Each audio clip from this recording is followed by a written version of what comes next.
नमस्ते शारदे देवी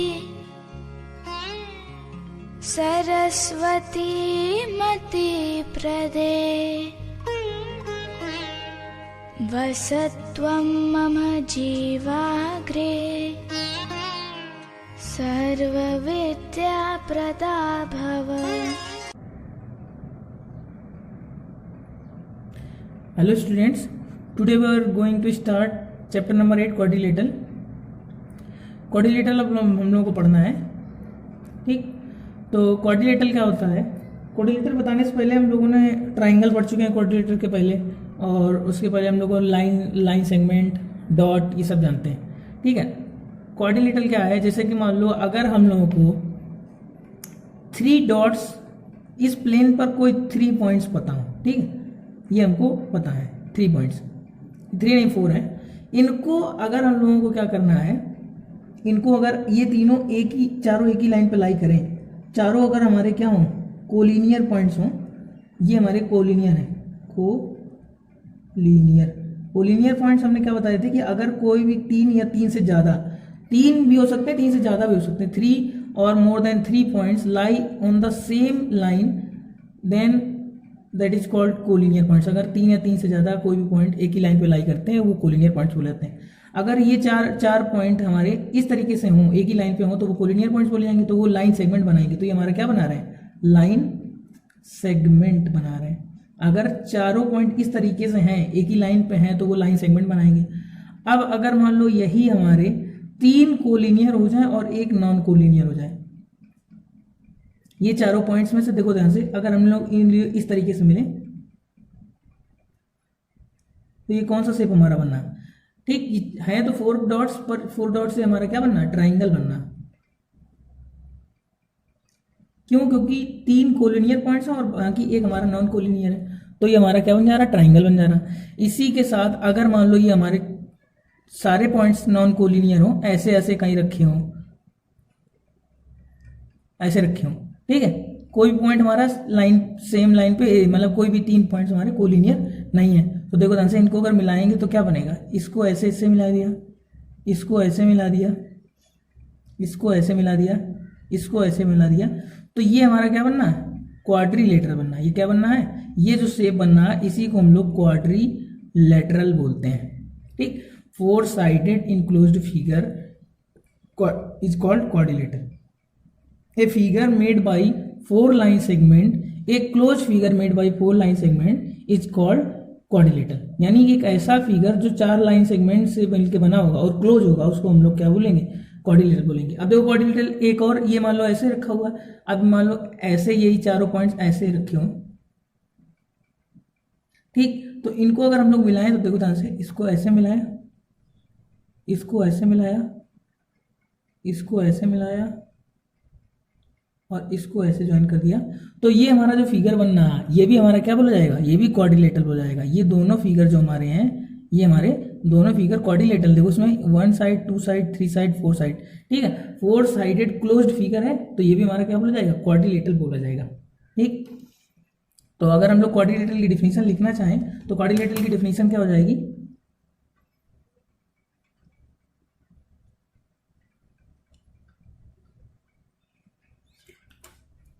A closed figure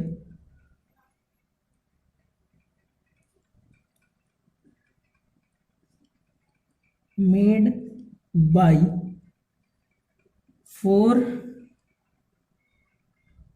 sorry ऐसे लिख देना है, FOUR 4 line segments, a closed figure made by 4 line segments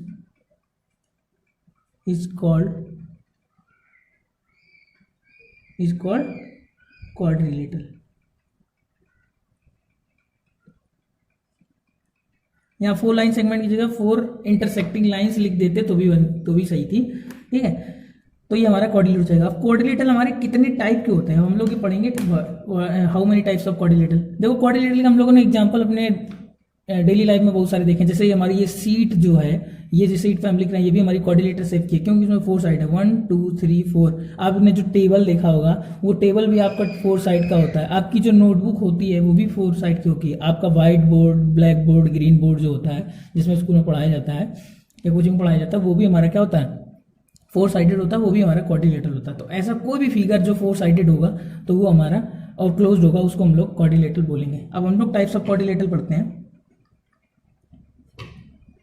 types of, वैसे तो ये सारी चीजें हम लोग लास्ट क्लासेस में पढ़ चुके हैं, 8th क्लास में भी था क्वाड्रिलेटरल, ठीक है, उसके सारी डेफिनेशंस थी, सारे टाइप्स थे, फिर भी हम बता दे रहे हैं यहाँ पे। नंबर 1 मान लो हमारा कौन सा होगा, नंबर 1 होता है हमारा ट्रेपेजियम, ठीक, कौन सा, ट्रेपेजियम। ट्रेपेजियम क्या होता है, एक quadrilateral in which one pair of opposite sides are parallel, then it is called trapezium. यानी कि ऐसा क्वाड्रिलेटरल जिसमें 1 पेयर ऑफ अपोजिट साइड्स, ठीक, देखो 2 पेयर ऑफ अपोजिट साइड्स होते हैं, ये और ये, ठीक, ये 1 पेयर होगा, ये 2 पेयर होगा, 2 पेयर ऑफ अपोजिट साइड्स, ठीक, ये अपोजिट साइड्स है, ये इसके अपोजिट, ये इसके अपोजिट, तो 1 पेयर में 2 होते हैं, तो pair 1 pair 2 pair, 2 pair of opposite side. तो इसमें ट्रेपेजियम में क्या होता है, 1 पेयर ऑफ अपोजिट साइड्स, ठीक है। तो ट्रेपेजियम क्या होता है, एक quadrilateral in which 1 pair of opposite sides are parallel, यानी एक ऐसा क्वाड्रिलेटरल जिसमें 1 pair of opposite sides parallel हो, चाहे ये वाला पैरेलल हो 1 पेयर ऑफ अपोजिट साइड्स, चाहे ये वाला पेयर पैरेलल हो। तो अगर मान लो हमने ये वाला इसके पैरेलल है तो ये हमारा ट्रेपेजियम बोला जाएगा। देखो इसमें मस्ट कंडीशन क्या है, 1 pair of opposite sides parallel, 1 pair of opposite sides is parallel, ठीक। इसके अलावा कोई दूसरी कंडीशन नहीं, 1 pair of opposite sides parallel, ऐसा कोई भी क्वाड्रिलेटरल जिसमें 1 pair of opposite sides parallel मिल जाए उसको हम लोग ट्रेपेजियम बोल सकते हैं। ये वाली साइड इसके पैरेलल हो चाहे ना हो, ठीक, और ये वाली साइड इसके इक्वल हो चाहे ना हो, ये वाली साइड इसके इक्वल हो चाहे ना हो, ठीक, ये जरूरी नहीं कि दोनों इक्वल हो। अब देखो ध्यान से, अगर ट्रेपेजियम ऐसा है जिसमें 1 pair of opposite sides parallel है और नॉन पैरेलल साइड्स इक्वल है, देखो ये वाली दोनों साइड नॉन पैरेलल बोली जाएंगी क्योंकि पैरेलल नहीं है। अगर ये दोनों आपस में इक्वल है तो इसको हम लोग आइसोसेलेस ट्रेपेजियम बोलते हैं,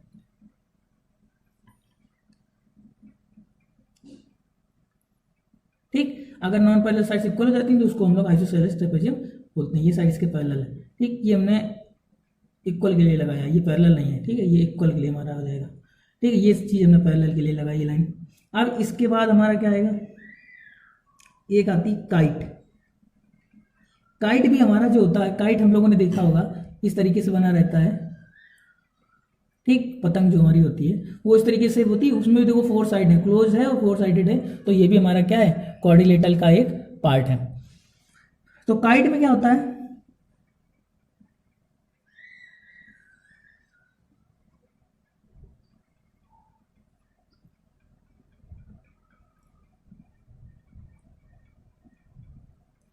Kite is a quadrilateral in which pair of adjacent sides is equal। adjacent side का जो पेयर होता है वो इक्वल होता है। ये देखो adjacent का मतलब क्या होता है, लगातार, यार जो लगी हुई हो साइड्स। तो ये इसके साइड इक्वल है, तो ये वाली साइड इसके इक्वल है, ये दोनों एडजेसेंट हैं, और ये वाली साइड इसके इक्वल, ये एडजेसेंट ये भी है पर ये दोनों इक्वल नहीं है, ये दोनों इक्वल हैं और ये दोनों इक्वल है। अगर ये दोनों इक्वल हो जाती तो ये दोनों इक्वल होती हैं आपस में, ठीक है, ठीक, तो ये दोनों आपस में इक्वल नहीं होती, तो ये इसके इक्वल है और ये इसके इक्वल है। ये हमारी पेयर ऑफ एडजेसेंट साइड है, ये साइड इसके इक्वल है और ये साइड इसके इक्वल है। एक चीज और याद रखना है कि क्वाड्रिलेटरल में एक चीज और होती है कि अगर क्वाड्रिलेटरल के नॉन कॉन्टिन्यूअस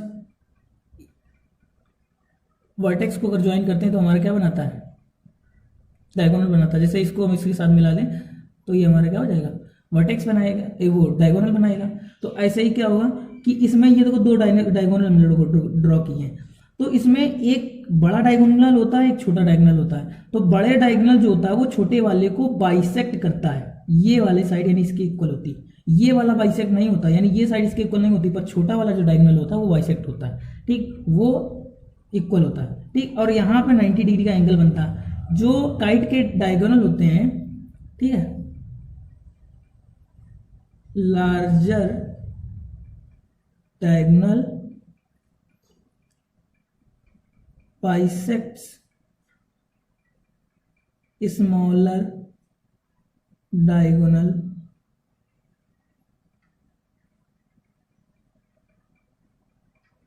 परपेंडिकुलरली, यानी बड़ा वाला डायगोनल छोटे वाले को परपेंडिकुलरली बाइसेक्ट करता है। ये वाला इसके साइड इक्वल होता है, ये इसके इक्वल नहीं होता, और यहाँ पे एंगल 90 बनता है। तो ये सारे एंगल कितने कितने बनते हैं? 90 बनते हैं। ये याद रखना है, इसके जो डायगोनल होते हैं ये इक्वल नहीं होते हैं एक दूसरे को। इसके डायगोनल में कोई भी कंडीशन नहीं होती, इसके डायगोनल में कंडीशन होती है कि बड़ा वाला छोटे वाले को बाइसेक्ट करता है और 90 डिग्री पे एक दूसरे को कट करते हैं। इसके बाद हमारा आता है पैरेललोग्राम। ठीक है, पैरेललोग्राम क्या होता है? पैरेललोग्राम, अब हमारा आता है पैरेललोग्राम।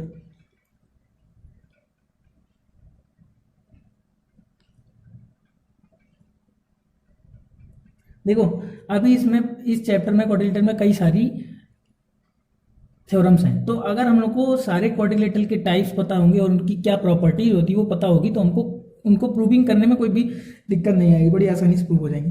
पैरेललोग्राम क्या होता है? A quadrilateral in which both pair of opposite sides are parallel. A quadrilateral in which both pair of opposite sides is R लिख देंगे, R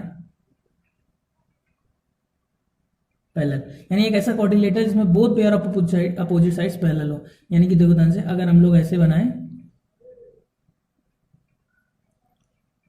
ये, तो ये हमारा क्या हो जाएगा? पैरेललोग्राम हो जाएगा। ये साइड इसके पैरेलल है और ये साइड इसके पैरेलल। एक चीज और याद रखनी है, both pair of opposite sides parallel and equal, parallel and equal. ठीक है, अगर ये साइड इसके पैरेलल है और इक्वल है और ये साइड इसके पैरेलल और इक्वल है, तो ये हमारे क्या बोला जाएगा? पैरेललोग्राम बोला जाएगा। अब इसकी कई सारी प्रॉपर्टीज होती हैं, बता देते हैं कि जो पैरेललोग्राम के डायगोनल होते हैं वो एक दूसरे को बाइसेक्ट करते हैं। बाइसेक्ट करने का मतलब क्या है? एक दूसरे को बराबर बराबर भागों में बांटते हैं। जैसे ये वाली साइड इसके इक्वल होगी और ये वाली साइड इसके इक्वल होगी। ठीक, ये एक दूसरे को परपेंडिकुलरली बाइसेक्ट नहीं करते हैं, यहाँ पे 90 का एंगल नहीं बनता, पर ये एक दूसरे को बाइसेक्ट करते हैं। ये इसके इक्वल होता है, ये इसके इक्वल होता है। दूसरी कंडीशन क्या होती है? ये वाला opposite angles of a parallelogram are equal. ये सारी प्रॉपर्टीज अभी थ्योरम्स में पढ़ाएंगे, हम बता ही दे रहे हैं यहाँ पे। ये वाला जो एंगल होगा वो इस वाले एंगल के इक्वल होगा, ये वाला जो एंगल होगा वो इस वाले एंगल के इक्वल होगा। और a pair of adjacent angles are supplementary in a parallelogram, pair of adjacent angles are supplementary, यानी कि एडजेसेंट एंगल्स का सम कितना होता है? 180 डिग्री होता है। सप्लीमेंट्री एंगल हमारा 180 का होता है। ये हमने लाइन्स एंड एंगल्स वाले चैप्टर में बताया था, क्योंकि कोई भी दो एंगल्स जिनका सम 180 डिग्री होगा तो वो हमारे सप्लीमेंट्री बोले जाएंगे। इन दोनों एंगल्स का सम 180 होगा, सप्लीमेंट्री होंगे। ये दोनों का सम 180 होगा, सप्लीमेंट्री होंगे। ये दोनों का सम 180 होगा, ये भी सप्लीमेंट्री होंगे। और ये दोनों का सम 180 होगा, ये भी सप्लीमेंट्री बोले जाएंगे। अब इन दोनों का सम 180 होगा ये जरूरी नहीं है, ठीक, या फिर इन दोनों का जो सम 180 होगा ये भी जरूरी नहीं है। एडजेसेंट एंगल की बात हम कर रहे हैं, ठीक है, कॉन्टिन्यूअस एंगल्स की बात कर रहे हैं। जो कॉन्टिन्यूअस दो एंगल्स का सम अगर 180 डिग्री होगा तो सप्लीमेंट्री होंगे, और ऐसा पैरेललोग्राम में होता है। अब इसके बाद हम लोग इसके पार्ट्स पढ़ते हैं। अब इसके बाद हम लोग क्या पढ़ते हैं? रोम्बस पढ़ते हैं। क्या पढ़ते हैं? रोम्बस।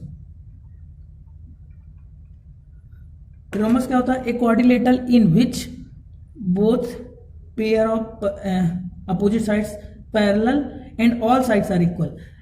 इसमें क्या हो जाएगा? अगर ये मान लो साइड हमारी 4 की है, ये 4 की है और ये 3 की है, ये 3 की है, तो ये हमारा पैरेललोग्राम है। अगर ये हम चारों साइड्स इक्वल कर दें, इक्वल लेंथ की कर दें, तीनों 3 की कर दें चारों, या फिर 4 की चारों कर दें, तो हमारा वो क्या बन जाएगा? रोम्बस बन जाएगा।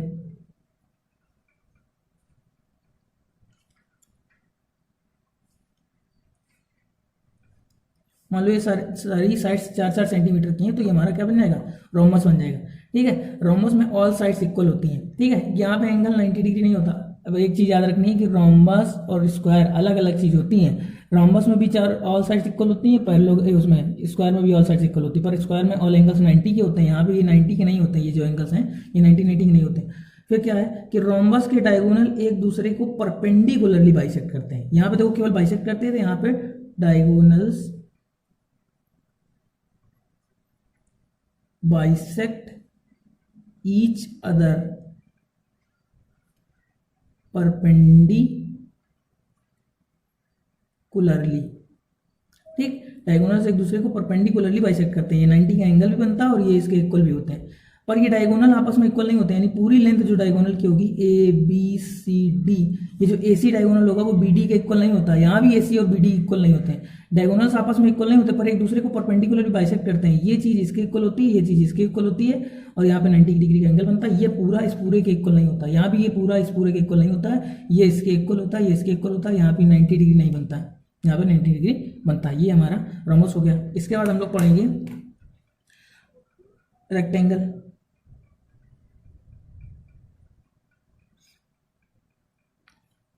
रेक्टेंगल क्या होता है? एक quadrilateral in which both pair of opposite sides parallel and equal and each angle is 90 degree, यानी मान लो ऐसा बनाया है, थोड़ा सा तिरछा बन जा रहा, ये साइड इसके इक्वल हो और पैरेलल हो, ये साइड इसके पैरेलल और इक्वल हो, मान लो ये 4 सेंटीमीटर का है, ये 3 सेंटीमीटर का, ये 4 का, ये 3 का, देखो सेम टू सेम डायग्राम बनना, पर यहाँ पे एवरी एंगल कितने डिग्री का है? 90 डिग्री का, यहाँ पे एवरी एंगल 90 डिग्री का नहीं था, तो इसके भी डायगोनल, इसके जो डायगोनल होते हैं वो इक्वल होते हैं और एक दूसरे को बाइसेक्ट करते हैं, यहाँ भी परपेंडिकुलरली बाइसेक्ट नहीं करते हैं, diagonals are equal and bisect each other. Diagonals क्या होते हैं? इक्वल होते हैं और एक दूसरे को बाइसेक्ट करते हैं, यानी ये A B C D, A C B D के इक्वल होता है और एक दूसरे को बाइसेक्ट करते हैं। ठीक, यहाँ पे 90 डिग्री का एंगल नहीं बनाते हैं। इसी का जो स्पेशल कोर्स होता है वो हमारा क्या होता है? स्क्वायर होता है। स्क्वायर में ऑल साइड्स इक्वल होती हैं, ऑल एंगल्स 90 डिग्री के होते हैं, यहाँ पे 90, यहाँ पे सारे 90 बनते हैं, ये 4 4 4 4 का हो जाएगा ए बी सी डी। इसके भी डायगोनल एक दूसरे को परपेंडिकुलरली बाइसेक्ट करते हैं। Diagonals are equal and bisect each other perpendicularly. ठीक, डायगोनल्स क्या होते हैं? इक्वल होते हैं और बाइसेक्ट करते हैं एक दूसरे को परपेंडिकुलरली। ये चीज इसके इक्वल होती है, ये चीज इसके इक्वल होती है, यहाँ पे 90 का एंगल बनता है, सारे एंगल 90 के बनते हैं, ये भी एंगल 90 के बनते हैं, डायगोनल्स इक्वल होते हैं, सारी चीजें बता दी, ऑल साइड्स इक्वल होती हैं, ऑल एंगल्स 90 डिग्री होते हैं और डायगोनल्स एक दूसरे को परपेंडिकुलरली बाइसेक्ट करते हैं। अब एक चीज याद रखनी है, हम फिर जल्दी से बता दे रहे हैं कि केवल दो क्वाड्रिलेटरल ऐसे हैं जो जिसके डायगोनल एक दूसरे को परपेंडिकुलरली बाइसेक्ट करते हैं। रोम्बस के और स्क्वायर के डायगोनल्स एक दूसरे को परपेंडिकुलरली बाइसेक्ट करते हैं। ठीक है, यानी कि एक दूसरे को इक्वली पार्ट्स में डिवाइड करते हैं डायगोनल्स और परपेंडिकुलर होते हैं आपस में। ठीक, फिर एक दूसरी चीज बता देते हैं कि केवल रेक्टेंगल और स्क्वायर दो ऐसे डायगोनल्स हैं, दो ऐसे क्वाड्रिलेटरल हैं जिनके डायगोनल्स इक्वल होते हैं। टोटल लेंथ जो होती है डायगोनल्स की वो इक्वल होती है, यानी ये वाले एंगल, ये वाला डायगोनल इस वाले डायगोनल के इक्वल होता है और ये वाला डायगोनल इस वाले डायगोनल के इक्वल होता है। इसके अलावा कोई भी क्वाड्रिलेटरल ऐसा नहीं है जिसमें डायगोनल्स आपस में इक्वल हो। एक चीज और बता देते हैं कि केवल, और इसके अलावा एक काइट होता है जिसमें बड़ा वाला डायगोनल छोटे वाले डायगोनल को परपेंडिकुलरली बाइसेक्ट करता है, यानी वहां भी डायगोनल्स एक दूसरे पर परपेंडिकुलर होते हैं पर केवल छोटा वाला डायगोनल बाइसेक्ट होता है, बड़ा वाला डायगोनल बाइसेक्ट नहीं होता।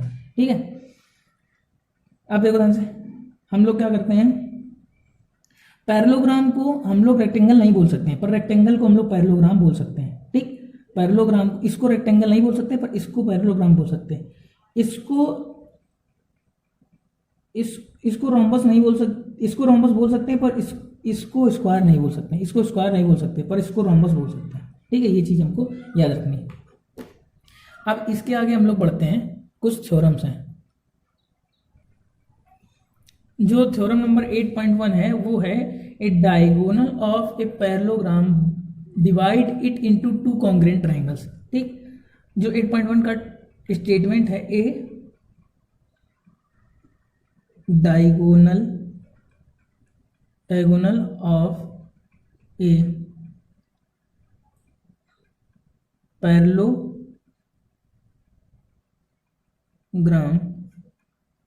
Divide it into two congruent triangles। देखो ट्राइंगल्स की कॉन्ग्रुएंसी हम लोग पढ़ चुके हैं, ठीक है, कि ट्राइंगल कॉन्ग्रुएंट कौन से होते हैं। अब इन्होंने बोला है कि एक पैरेललोग्राम बनाना है। एक पैरेललोग्राम को जो डायगोनल होता है, कोई भी डायगोनल, एक डायगोनल, उसको दो कॉन्ग्रुएंट ट्राइंगल्स में डिवाइड करता है। तो हम लोगों को थ्योरम प्रूव करनी पड़ेगी। तो हमको ऐसे बना लिया, ये पैरेललोग्राम हमने बना लिया, ये ए बी हो जाएगा, सी डी हो जाएगा, ठीक है। तो ए बी सी डी हमारा ये पैरेललोग्राम है। तो हम लोग इसको करेंगे कैसे, देखो ध्यान से। सबसे पहले लिखेंगे गिवन, गिवन लिखेंगे A B C D is a parallelogram, A B C D is ए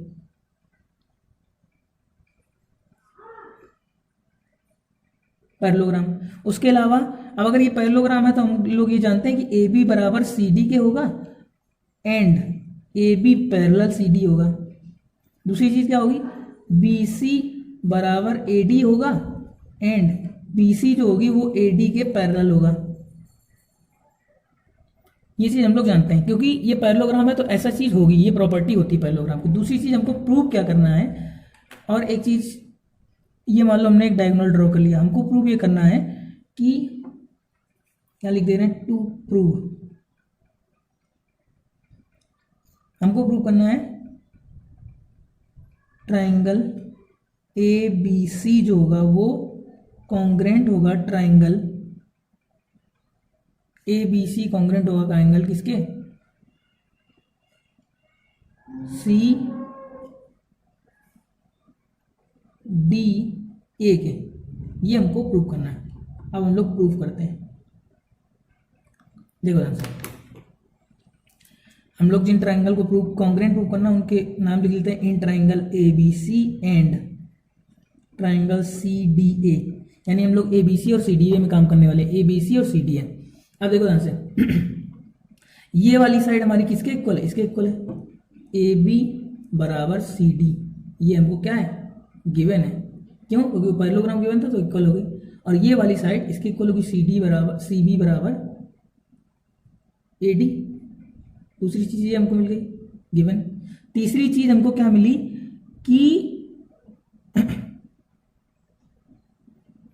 ये चीज हमारी क्या कॉमन है, ए सी बराबर ए सी कॉमन।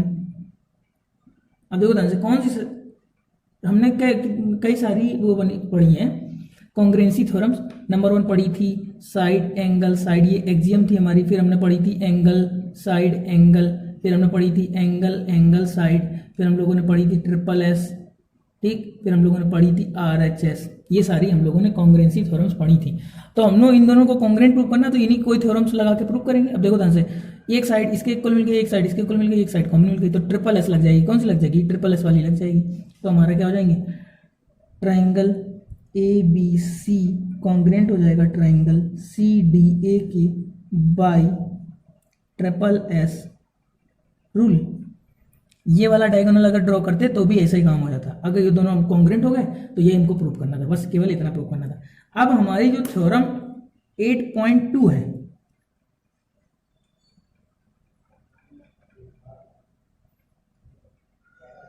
थ्योरम 8.2 क्या है, opposite sides of a parallelogram are equal. यानी कि किसी पैरेललोग्राम की जो अपोजिट साइड्स होती हैं वो इक्वल होती हैं, ठीक। ये हमको प्रूव करना है, तो फिर पैरेललोग्राम एक बना लेंगे।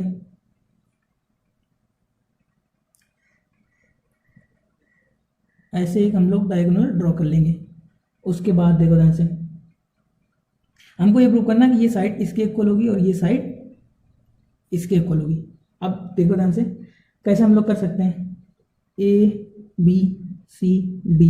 ये आपको खुद से करना है, हम इसको बता दे रहे हैं ओरली, करेंगे कैसे।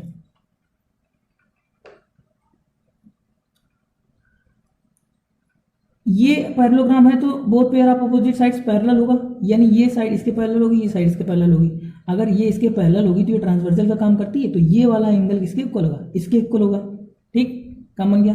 फिर ये वाला एंगल किसके इक्वल होगा, इसके इक्वल होगा। क्यों, अल्टरनेट एंगल है, ये एंगल इसके अल्टरनेट है, ये एंगल इसके अल्टरनेट है, ये दोनों लाइंस पैरेलल हैं और ये ट्रांसवर्सल का काम कर रही है। ये हम लोगों ने थ्योरम पढ़ी थी लाइंस एंड एंगल्स वाले चैप्टर में, ठीक है। तो ये वाला एंगल इसके अल्टरनेट होता है, इक्वल होगा, और ये वाला एंगल इसके अल्टरनेट होता है, ये इक्वल होगा आपस में। तो देखो यहाँ से इस दोनों ट्रायंगल को अगर हम लोग कॉन्ग्रुएंट प्रूव करते हैं तो बाई सीपी सीटी से ये वाली साइड इसके इक्वल हो जाएगी और ये वाली साइड इसके इक्वल हो जाएगी।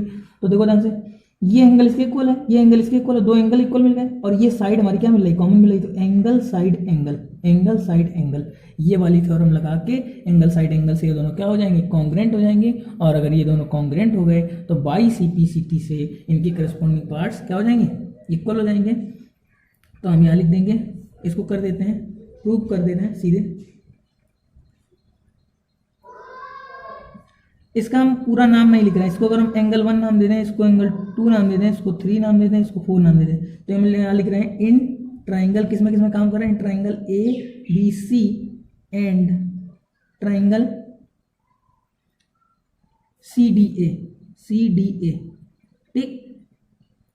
एंगल 1 बराबर एंगल 2, रीजन क्या लिखेंगे, alternate angles are equal. Alternate angle क्यों, यहाँ एक चीज और लिख सकते हैं, A B parallel to C D है and A C is transversal line, A C transversal line है और A B parallel to C D है। तो ये हमारे ये एंगल इसके इक्वल है अल्टरनेट एंगल, और ऐसे ही एंगल हमारा 3 इक्वल टू हो जाएगा एंगल 4 के, ये भी हमारा क्या हो जाएगा, सेम रीजन हो जाएगा। ये चीज लिखना चाहें तो लिखें, नहीं तो नहीं लिखें, ठीक, कोई दिक्कत नहीं होगी उससे। अब दो चीजें मिल गई, उसके बाद ए सी इक्वल टू, ए सी हमारी ये क्या चीज मिल रही, कॉमन मिल रही है। अगर ये 3 चीजें हो गई तो ये फर्स्ट हो गई, सेकंड थर्ड, तो ये हमारे देखो से angle side angle, angle side angle से ये दोनों क्या हो जाएगा, बाई एंगल साइड एंगल से ट्राइंगल क्या हो जाएगा, A B C triangle C D A के कॉन्ग्रुएंट हो जाएगा, और कॉन्ग्रुएंट हो जाएगा तो बाई सीपी सीटी क्या होता है, corresponding parts of congruent triangles are equal. तो बाई सीपी सीटी से ए बी हमारी जो हो जाएगी वो सी डी के इक्वल हो जाएगी, एंड सी बी जो होगी वो ए डी के इक्वल हो जाएगी। ये चीज़ हमको दिखानी थी, यही हमारा प्रूव हो गया। यहाँ पे लिख देंगे हैंस प्रूव्ड, और यहाँ पे लिख देंगे हैंस प्रूव्ड, ठीक है। यहाँ पे देखो ध्यान से, हम लोग पहले लोग जानते हैं कि पैरेललोग्राम की अपोजिट साइड्स इक्वल होती है, पर यहाँ पे हमको प्रूव करना था, इसीलिए हम लोगों ने ये मान के नहीं चले थे कि ये दोनों आपस में इक्वल, ये दोनों आपस में इक्वल। अब देखो ध्यान से, ये कैसे पता चला कि यही साइड्स के करस्पॉन्डिंग, ये साइड्स के करस्पॉन्डिंग है। देखो ध्यान से, हमने लिखने में हमने कहा था जब कॉन्ग्रुएंसी ट्राइंगल्स की लिखते हैं तो लिखने में ध्यान रखते हैं A B C C D A के। देखो ध्यान से, ए जो हमारा है वो इस ट्राइंगल का, ए जो वर्टेक्स है वो इस ट्राइंगल के सी वर्टेक्स के करस्पॉन्डिंग है। क्यों, क्योंकि ये वाला एंगल इसके इक्वल है और ये वाला एंगल इस वाले इक्वल है। तो ये वाला इस वाले का ए, इस वाले ट्राइंगल का ए इस वाले के सी के इक्वल है, और इस वाले का बी इस वाले के डी के इक्वल है। देखो, इस वाले का बी इस वाले के डी के इक्वल है, और इस वाले का सी इस वाले के, इस वाले का ए इस वाले के सी के इक्वल है। तो देखो ध्यान से, ए की जगह पर सी आया, बी की जगह पर डी आया, और सी की जगह पर ए आया, ठीक। अब ये दोनों इक्वल हो गए, तो अभी हम ये देखो दोनों करस्पॉन्ड कॉन्ग्रुएंट हो गए, तो ए बी बराबर सी डी हो जाएगा, बी सी बराबर डी ए हो जाएगा, और ए सी बराबर सी ए हो जाएगा। तो ए सी बराबर सी ए तो हो ही जाएगा, क्यों, क्योंकि वो दोनों चीज कॉमन है, ठीक है। तो आज हम लोग 8.2 थ्योरम तक करते हैं, बाकी नेक्स्ट थ्योरम्स आगे हम लोग सारी करेंगे, ठीक। अगर आपको कॉन्ग्रुएंसी ऑफ ट्राइंगल नहीं आती तो हमारे पिछले चैप्टर की प्लेलिस्ट में जाकर उसको पढ़ सकते हैं, ठीक। आपको ये वीडियो कैसा लगा जरूर बताएं, कोई चीज़ पूछना चाहते हैं, कोई चीज़ बताना चाहते हैं, कोई चीज़ समझ में नहीं आ रही तो उसको कमेंट बॉक्स पे लिखें, ठीक। इंपॉर्टेंट चीज़ें जो लगती हैं उनको नोट कर सकते हैं, नहीं तो स्क्रीनशॉट ले सकते हैं। आज के लिए इतना ही रखते हैं, थैंक यू।